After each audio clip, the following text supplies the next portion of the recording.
Oke, Assalamualaikum warahmatullahi wabarakatuh. Kembali lagi bersama saya Muhammad Rafusen.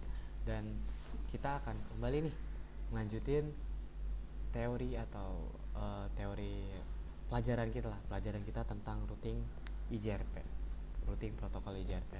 Yang dimana IJRP itu di video sebelumnya kita sudah menjelaskan teori dasarnya, kayak ciri-cirinya, fitur-fiturnya, cara kerjanya, dan apa-apa paket apa aja sih yang ada di JRP. Nah, di JRP kan kemarin kita uh, sebut itu Cisco Pure Proprietary kan, jadi hanya Cisco yang bisa pakai routing protokol JRP, vendor lain nggak bisa. Oke, mungkin kita akan bakal masuk lagi ya, udah selesai lah conclusion yang dari kemarin, summarization. Mungkin kita akan masuk ke lab selanjutnya, ya kita akan masuk ke labsnya aja, yaitu konfigurasi dasar IJRP. Nah, mungkin kita di sini akan jelasin dulu ya. Di konfigurasi dasar IJRP, kalau mau gampang buat nge-lab itu hanya kita memakai 3 router. Lalu kita pakai VMware. Daripada baca buku, lebih kita langsung lab aja. Nah, siapkan VMware kalian. Kalau misalnya kalian belum download dulu. Caranya banyak ada di YouTube yang lain atau di Google. Kalau udah, nanti kan kalau kalian masuk VMware, kalian bakal dapat IP satu ya kayak ini, seperti ini. Nah, IP yang ada di sini. Waduh, nggak kelihatan ya, IP di sini itu ya, di bawah root password. Nah, tinggal masukin aja ke URL yang ada di sini. Nanti tinggal login tinggal login, passwordnya admin, usernya admin, lalu passwordnya EVE. Kalau udah, nanti tinggal di add and project, terus ditambah. Kita di sini akan memakai image Cisco IOL ya, biar gampang gitu, karena ini image router Cisco versi ini tuh apa ya, able lab apa aja ya, lab able gitu bahasanya. Nah, kalau udah, sediakan 3 router, lalu sambungkan semuanya masing-masing, disambungin lah kayak seperti ini, bikin topologi seperti ini. Kalau udah, nanti kita nyalakan saja routernya. Nah, kalau udah nanti bakal warnanya kayak biru begini, lalu kita tinggal buka aja. Kalau misalnya kalian berbeda ya kayak gini, bukan putih makanya ya, itu nggak apa-apa kok, cuman bedanya paling pakai telnet sama putih dong. Lalu buka lagi, kalau saya lebih suka ditata dulu, jadi biar gampang gitu. Nah, ini juga.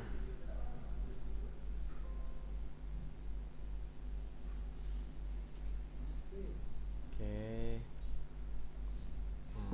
Ini kita kayaknya pindahin.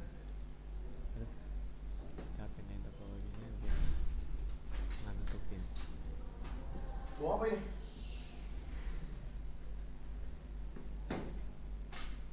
Nah, seperti ini. Kalau misalnya udah, nanti ini nggak terlalu rapi ya, nggak apa-apa.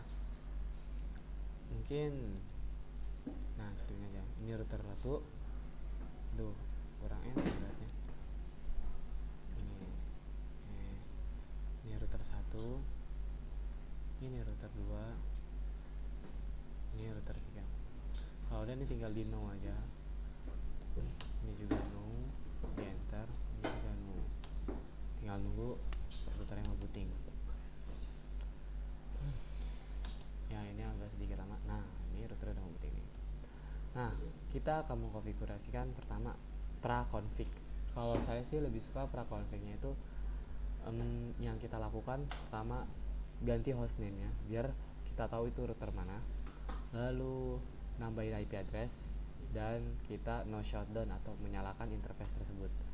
Oke, teman-teman, ini kan masih ini nih namanya itu masih di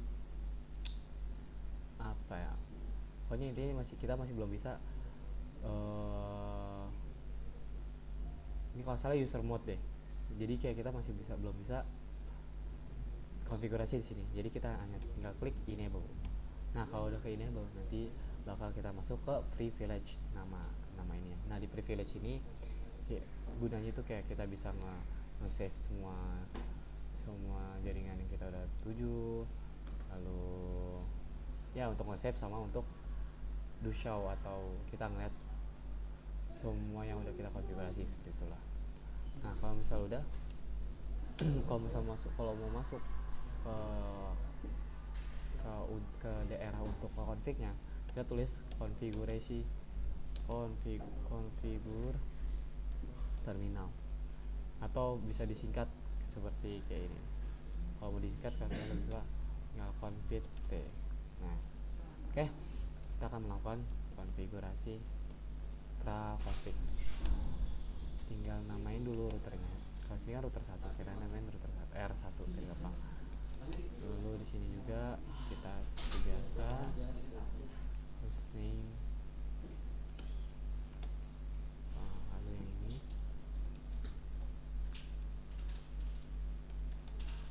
Nah kan kalau misal udah kita udah namain nih setiap routernya, kita namain routernya.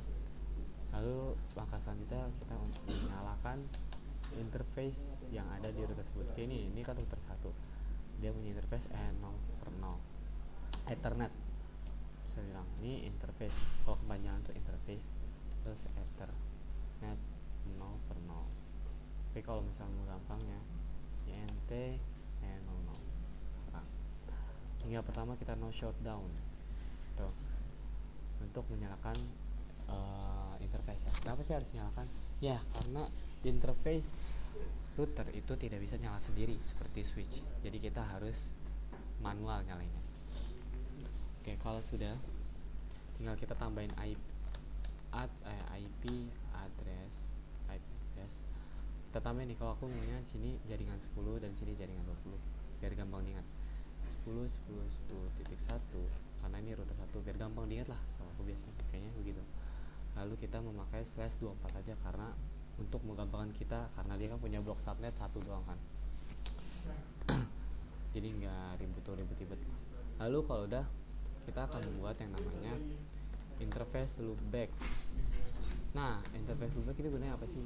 Interface loopback ini sebenarnya tuh seperti end device atau kayak ada PC yang nyambung ke router tersebut, cuman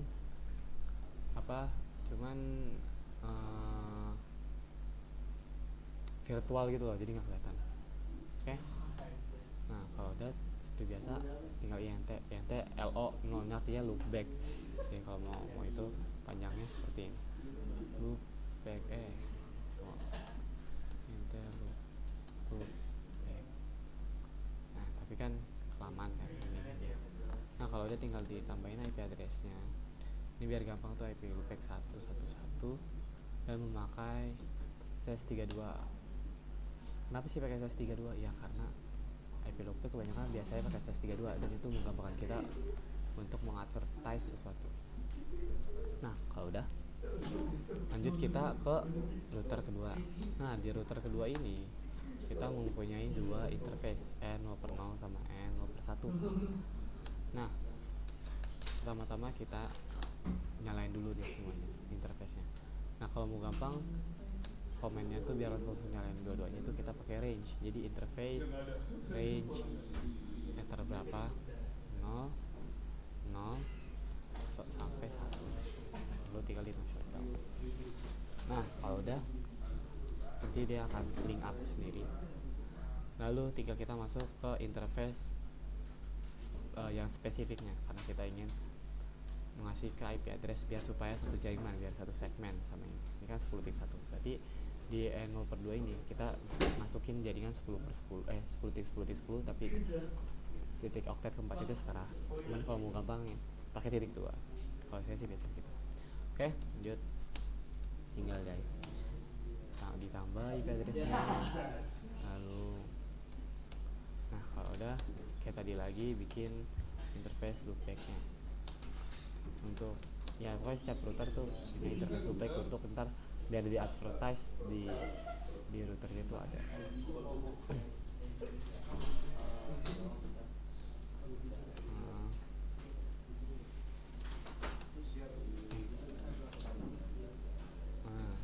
Nah kalau udah, kita jangan lupa masukin juga ke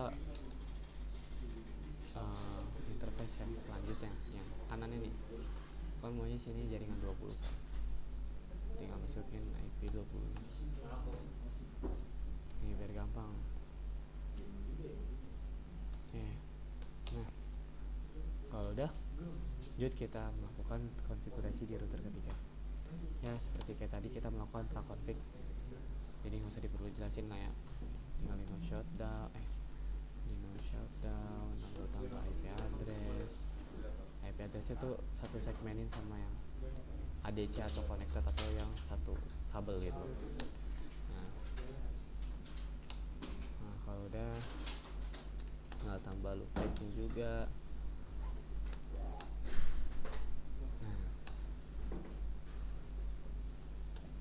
Nah kalau udah nih, kita mau lihat nih tadi kita mengkonfigurasi apa aja sih. Nah kita tinggal do show run, lalu kita bakal tahu deh kita tadi konfigurasi interface loopback 0 di router 1 sama Ethernet 0/0. Jadi sekarang tinggal kita masuk ke konfigurasi IGRP nya.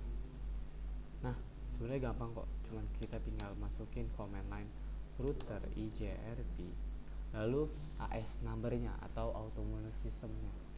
Terus terserah kalian mau berapa. Kalau aku sih lebih suka 10 karena aku suka angka 10 kan, atau kalian mau 100 juga bisa, 1000 juga bisa, pokoknya maksimal AS number itu sampai 65.535.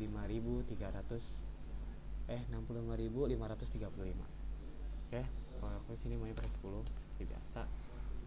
Kalau udah tinggal ditambahin networknya apa sih kak? Nih networknya tuh yang kalian tadi bikin. Kita mau masukin IP address berapa aja sih yang pengen dimasukin ke IGRP tersebut. Nah kalau aku sih mau masukin IP address 1010 nya. Nah di sini nih ada catatan, kita bisa memasukkan networknya itu secara spesifik yang kayak gini 10.1 dari 10.1, cuman kita memasukkan wildcardnya itu menggunakan wildcard yang /32.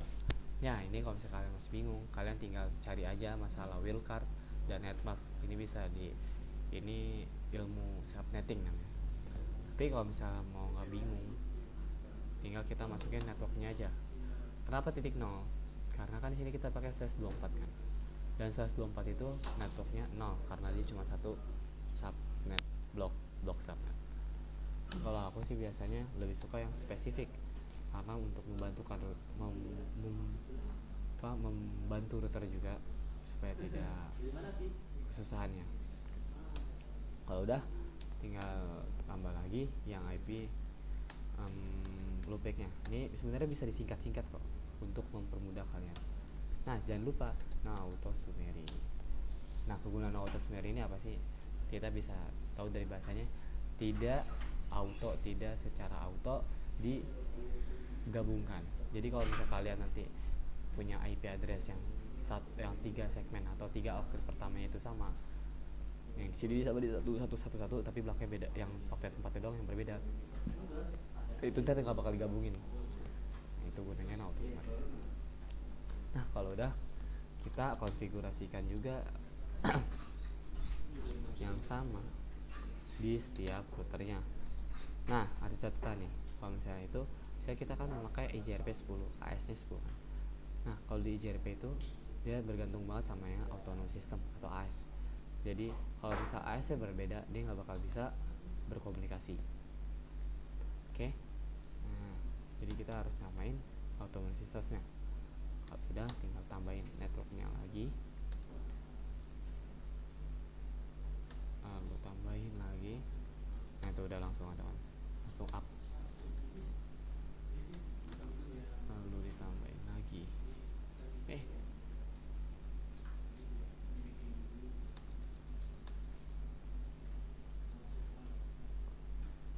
2031. Nah kalau udah jangan lupa no autosummary. Kalau udah, kita lanjut lagi ke router 3, dan ini secara sama persis seperti yang tadi, yang di router 1 dan di router 2. Tinggal advertise aja networknya, advertise itu bisa dong ngedaftarin networknya. Lalu kalau misalnya udah, oh dia udah di up kan agensi. Nah, pembuktiannya gimana sih kak? Nah, pembuktiannya kita tinggal lihat algoritmnya. Tinggal do show IP route. Tuh, kita dapat yang namanya D. Di sini status D yang berarti kan dinamik tapi IGRP, menggunakan protokol IGRP. Kita mendapatkan IP loopback-nya router 2 yang 222, IP loopback 33, ya IP loopback router 3 dan IP 2020 yang ada di sini. Kenapa sih kamu nggak dapat IP 10? Ya karena router 1 kamu mempunyai IP 10-nya yang dihitungnya itu LAN-nya atau lokalnya. Oke. Nah, di sini juga kita bisa lihat do show IP route. Nah, kalau misalnya di router 2 pasti yang bakal dapetnya cuma loopback router 1 sama router 3. Nah, router 1 loopbacknya sama router 3. Jadi jalannya nggak bakal kepake, nggak bakal dapet, nggak bakal ke daftar jadi routing protokol IGRP karena ya ini sekali lagi itu lokalnya dia atau satu jaringannya, satu kabel. Yang di sini juga seharusnya dapat loopback router 2, loopback router 3 dan jalanan router 2 ke router 1. Router 3 ya. Terus IP route. Nah, misalkan dapat loopback router 1, loopback router 2 dan jalanannya router 2 dan router 1. Nah, kalau misalnya udah begini berarti lab kita sudah berhasil nih. IGRP kita lab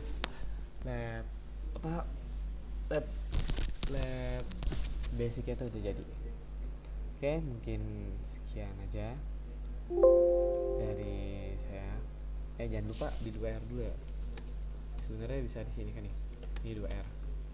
Itu untuk di simpan gitu. Tapi bisa juga di privilege mode, tinggal write doang WR. Tuh. Nah, jangan lupa karena nanti di lab selanjutnya kita akan pakai lab ini lagi. Oke, mungkin sekian aja dari saya, Muhammad Hussein. Jika ada kesalahan kata saya minta maaf. Oke, assalamualaikum warahmatullahi wabarakatuh.